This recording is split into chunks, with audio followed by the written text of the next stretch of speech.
السلام علیکم، میرا نام محمد افضل ہے اور آج ہم بات کریں گے اسٹرنگ تھیوری کے بارے میں۔ اسٹرنگ تھیوری پہ چلنے سے پہلے میں آپ کو تھوڑا سا بیک گراؤنڈ دے دوں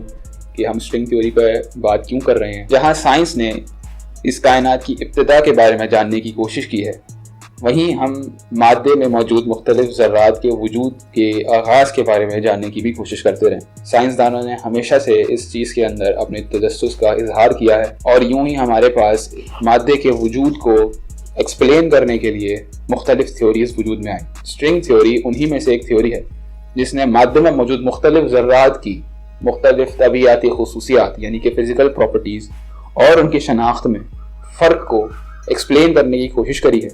اور ان کو آپس میں تعلق قائم کرنے کی بھی کوشش کری ہے کہ ان کا آپس میں تعلق کیا ہے۔ اچھا، اسٹرنگ تھیوری پہ بات کرنے سے پہلے میں ایک ڈسکلیمر آپ کو دینا چاہتا ہوں۔ وہ یہ کہ پچھلی ویڈیو میں ہم نے بگ بینگ تھیوری پہ بات کری تھی، تو بگ بینگ تھیوری اور اسٹرنگ تھیوری کے اندر کچھ بنیادی فرق ہیں، وہ بات ذرا سمجھ لیجئے۔ سب سے پہلا فرق تو یہ کہ بگ بینگ تھیوری کائنات کی ابتدا کے بارے میں بتا رہی تھی کہ کائنات شروع کیسے ہوئی تھی۔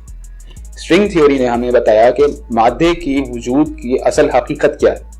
یا مادے میں موجود ذرات اصل میں کس طریقے سے بنتے ہیں اور ان کی طبیعتی خصوصیات کہاں سے آتی ہیں۔ جو دوسرا اہم فرق ہے وہ بھی سمجھ لیجئے، وہ یہ کہ بگ بینگ تھیوری کی شہرت اور اسٹرنگ تھیوری کی شہرت میں بہت فرق ہے۔ بگ بینگ تھیوری کو سپورٹ کرنے کے لیے سائنس کو ایویڈنس مل چکا ہے۔ اس کا مطلب یہ کہ بگ بینگ تھیوری پوری دنیا میں مانی جانے والی تھیوری ہے جس کے اندر کسی بھی سائنسدان کو کوئی اختلاف نہیں ہے۔ البتہ اسٹرنگ تھیوری جس کا تعلق کوانٹم فزکس سے ہے، اس کو سپورٹ کرنے کے لیے سائنس کو آج تک کوئی فزیکل ایویڈنس نہیں مل سکا۔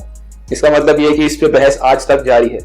جہاں کچھ سائنسدان اس کی سپورٹ میں بات کرتے ہیں، وہیں کچھ سائنسدان ہیں جو اس کی بہت مخالفت کرتے ہیں اور یہ بحث آج تک جاری ہے۔ یعنی اسٹرنگ تھیوری واقعی میں قابل اعتماد تھیوری ہے یا نہیں، یہ بات ہم آج بھی نہیں جانتے، لیکن اس تھیوری ہے بہت انٹرسٹنگ، اس لیے اس پہ بات کرنا تو بنتا ہے۔ تو اب اسٹرنگ تھیوری پہ بات کرتے ہیں کہ اسٹرنگ تھیوری ہمیں بتاتی کیا ہے۔ اسٹرنگ تھیوری کے مطابق تمام ذرات، بھلے وہ پروٹون ہو یا نیوٹرونز ہو یا الیکٹرونز ہو، یہ وہ تمام ذرات ہیں جن کے بارے میں آپ نے اسکولز میں سنا ہوگا۔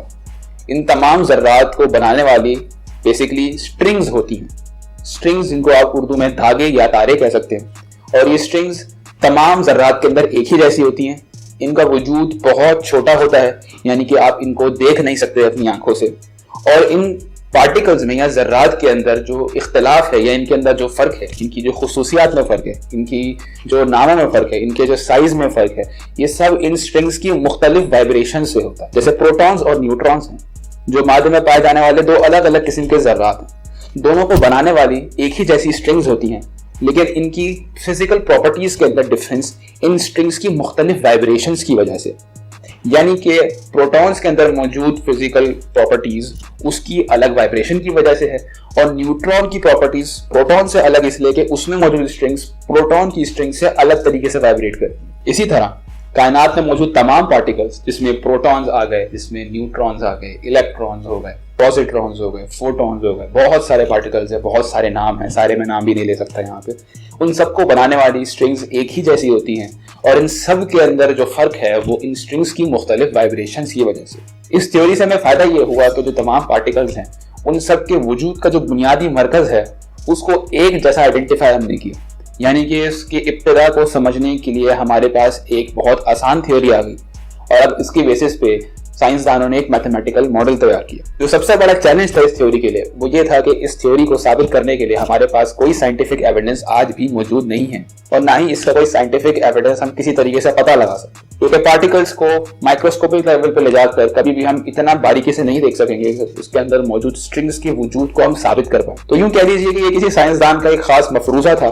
کہ اسٹرنگز کا کوئی وجود ہے، اور اسٹرنگز کی بنا پر یہ تمام پارٹیکلز الگ الگ طریقے سے الگ الگ شیپس میں، سائزز میں، الگ الگ پراپرٹیز کے اندر ایگزسٹ کرتے ہیں، موجود ہیں۔ لیکن ایویڈنس نہ ہونے کے چیلنج کے باوجود سائنسدانوں نے جو اس اسٹرنگ تھیوری کو سپورٹ کرتے تھے، انہوں نے جب ایک میتھمیٹیکل ماڈل بنایا اور اس ماڈل کے ذریعے سے کائنات میں موجود مختلف فینومینا کو، جس میں گریوٹی ہو گئی اور ہماری الیکٹروسٹیٹک فورسز ہو گئی اور اس طرح کی بے شمار قسم کے فینومینا جو ہماری کائنات میں اور ہماری دنیا میں پائے جاتے ہیں، جب ان کو اسٹڈی کیا اور ان کو پریڈکٹ کرنے کی کوشش کری، تو ان کے جو جوابات ہیں، ان کو جو ریزلٹس ملے وہ بہت حد تک درست ہیں،